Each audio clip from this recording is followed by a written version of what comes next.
Hey, what's going on, guys? Hope I find everyone very well per usual. So this is going to be a reading for I don't know what I'm really going to call it. It's, let's say it's to whom it may concern. Um, I was guided to record this reading because it's for someone out there. What this reading is going to do, it's going to look at the dynamics between a parent or parents and the child. When I say child, meaning the offspring. But yeah, let's go ahead and pop the cards out and everything, and we'll see what comes through, because I feel like this is for someone out there. I was divinely guided to do this for you guys.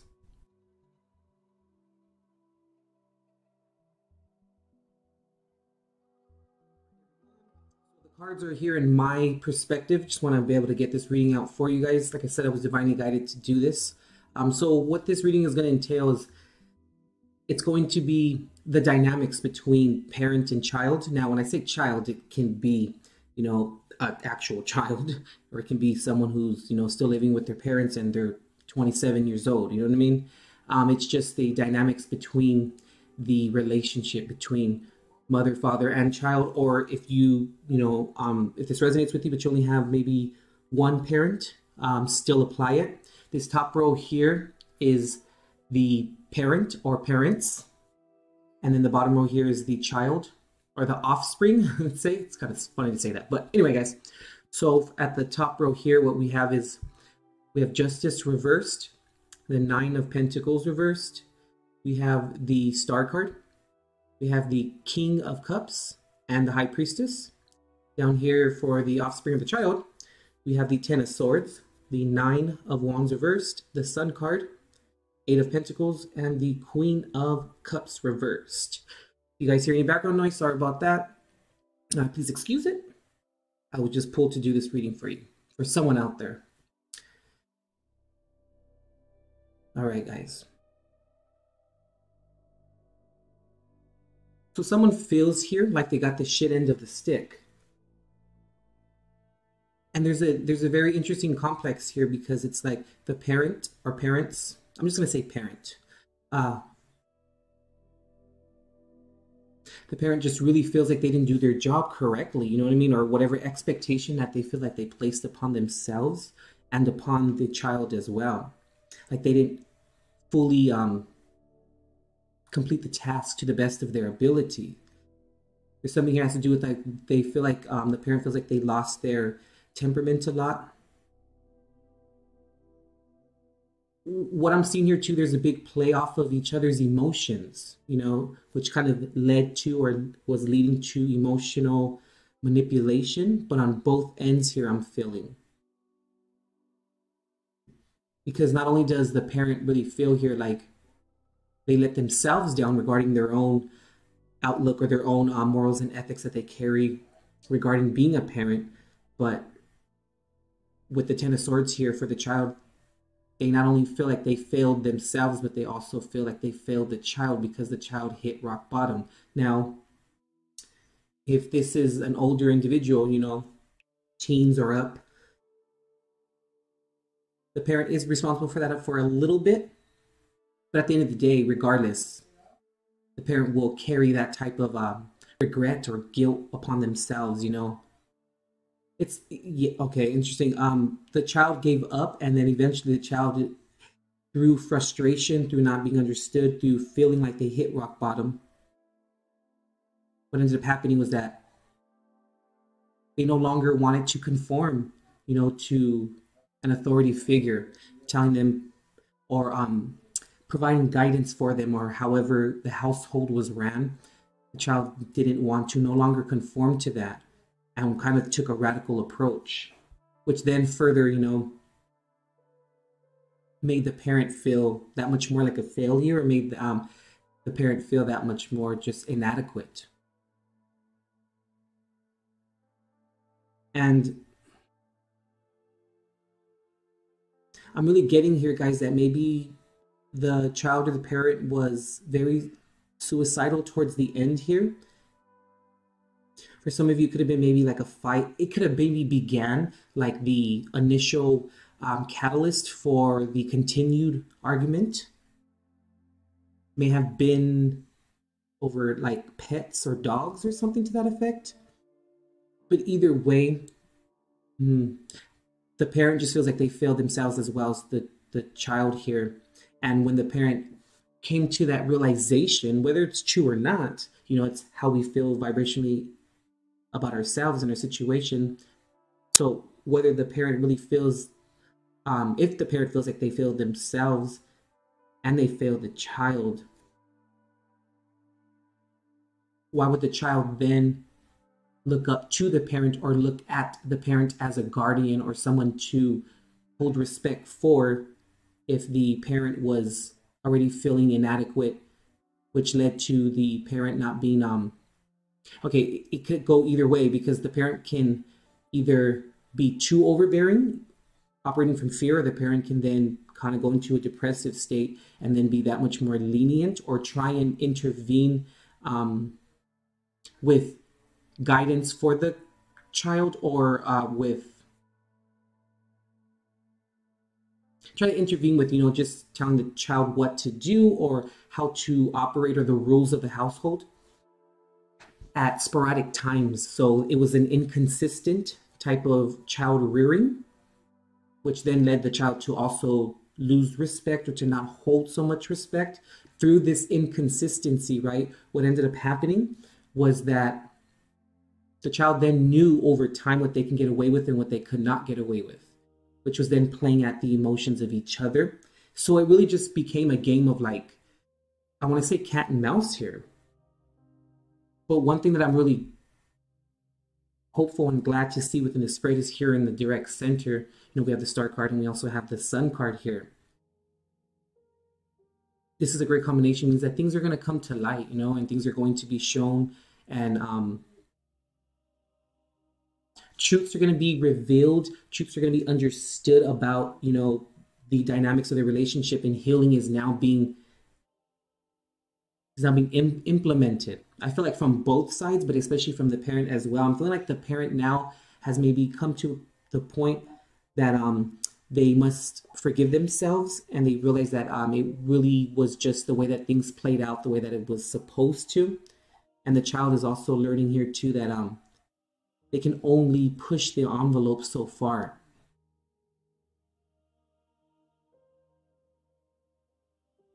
But I'm really just picking up like very petty arguments over things. It was just a lot of like the child didn't want to listen, just being a child, you know what I mean? Growing up and testing the waters, and the parent became very annoyed with the process of the child being defiant, And what eventually happened is that annoyance turned into fueled anger, which was then projected onto the child, which had nothing to do with the child in a sense, because that was the parent's own inner turmoil or inner insecurity that was going on, since they were operating from fear and from lack. But the healing is being processed and it's being implemented from the parent, which is then great, because then the parent, once the parent heals and finds that that moment of healing, the parent can then be very respectful to not only to themselves and find their truth and stand in their truth, but they'll also develop patience, and they will no longer operate from lack and operate from fear, which then means that then that confidence level within the parent is instilled back into the parent, which then reinstills the child to respect the parent once again as an authority figure, looking out for the child, for the child's best interest here. So that's really great. I'm glad to see that in the center here. But I can also see here too, that the child would very much play at the parent's emotions. Maybe for some of you it was a father or a grandfather figure. Maybe the child would run to the grandfather and get his or her way. And there was also a lot that has to do here with the child being, like I said, very manipulative in terms of giving at certain times and giving at certain efforts, and also the child not being consistent as well, which caused confusion within the parent. Interesting. What I'm seeing here, it's like through the what we spoke about at the beginning here, through the parent's initial feeling of lack and operating from fear, ended up like kind of, I don't want to say displaced onto the child, but the child picked up that timeline I'm feeling, and then I'm feeling like the roles reversed here. Maybe for some of you that are older as the child here, maybe was kicked or thrown out of the house for pregnancy or something to that effect. I just picked up to maybe the child was a teenager or something or of the sort, and was confused maybe, or wasn't sure about the father of her children, which then kind of triggered maybe the mother or the father of the parents of the child. And it just kind of turned into like a clusterfuck at that point, which was then another example of displacement going on here.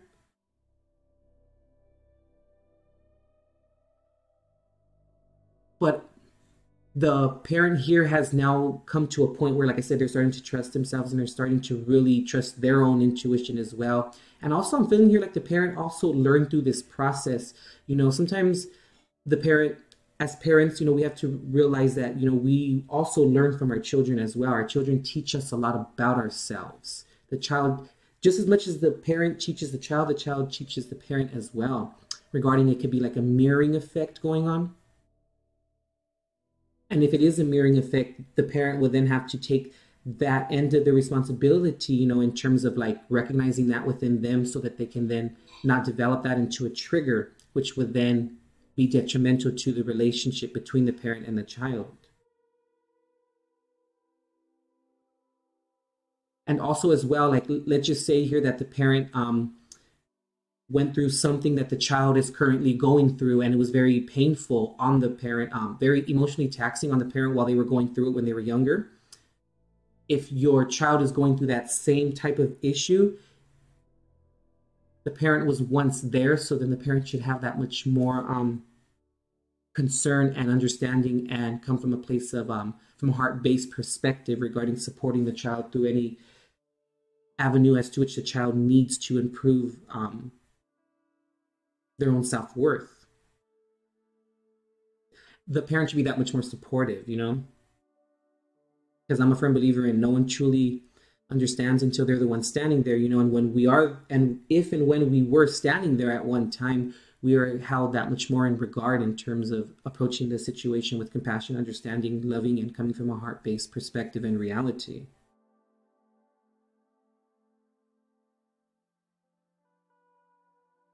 And back to High Priestess here, it's interesting because I feel like the parent also learned that maybe pick their battles, you know what I mean? Sometimes the parent doesn't have to completely say exactly what's on their mind, because then that may not only trigger the child while the child's learning about their own triggers, but when we show our children, once again, guys, when I say children, it can be, someone who's 27, 28, 29, 30 years old as well. I just want to remind you guys of that. Anyway,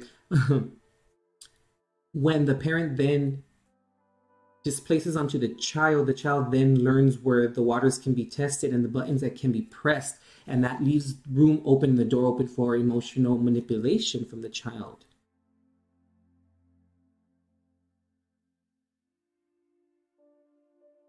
But I'm glad to see this in the center here. So like I said, just to kind of go over it a little bit, I feel like the roles reversed here. This was a karmic cycle that was playing out. I'm feeling here like this was a mirroring effect. I'm feeling here regarding how the roles switched. The parent then maybe, kind of was in fear, operating from black, like I said earlier, and just placed that onto the child. And then the child then took that timeline over. And then possibly as well, the child used the parents' anger against them, and in a manipulative and in a manner as to which getting their way here. But like I said, I'm glad to see this in the center. So healing is in the process right now.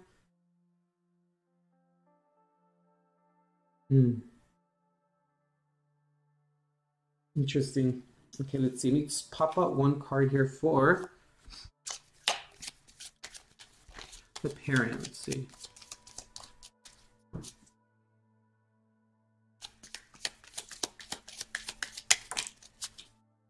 The Ace of Pentacles, yeah. This is interesting because I kind of feel like it was what I was saying earlier regarding like the parent learns just as much from, the parent learns from the child as the child learns from the parent. So that is also meaning, I feel with the Ace of Pentacles here, like taking the child's perspective into consideration, and also taking that this is a learning process for both child and parent as a collective, And we always need to be open-minded in terms of whatever the child needs to meet them halfway and vice versa. And also to recognize the parent, to recognize that, when things are not working, we must try a new approach and be open to new approaches being worked on and being fathomed up by the parent to then present it to the child to hopefully improve the situation and leave it better than they found it. Let's see for the child. Let's see here.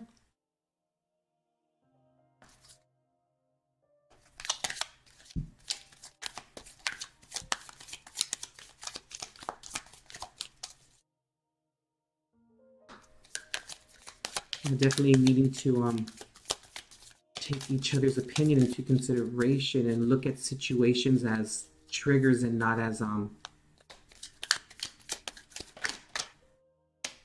this card wanted to pop. I'm gonna feel like it's the right one. Yep, the King of Swords here.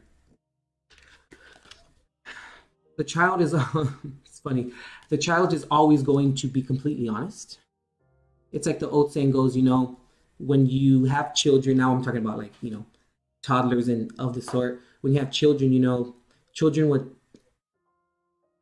children unintentionally would take the parent's sunshine and put it in their pocket and keep walking.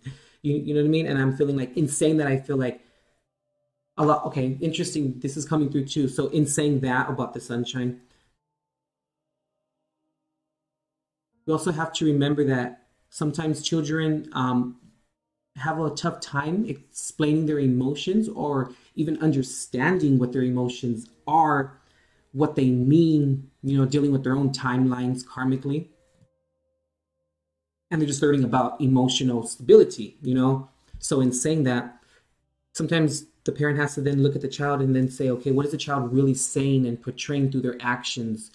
The parent needs to recognize and be very aware of nonverbal communication as well, which is only then going to serve the relationship as a whole. And we must always remember that effective communication is key in any type of situation or any type of partnership, relationship, parentship, any generalship. Communication is key because it brings clarity, and it also allows us to come and operate from a place of understanding and being open-minded regarding accepting and giving offers that will not only improve the relationship, but also allow parent and child in this situation to both be abreast within the entirety and process of their relationship during this third dimensional timeline. All right, guys, that concludes the reading here for parent and child. Very interesting reading here. Let me know in the comments, guys, if this resonated with you. Very, very curious. I wonder who this reading is for. As always, intuitiveperceptions.com. Go to the services tab if you guys would like to make a booking. I'm also available on Facebook Messenger. Everything's in the description box for you guys, all right? Alrighty, guys. As always, God bless and love and light.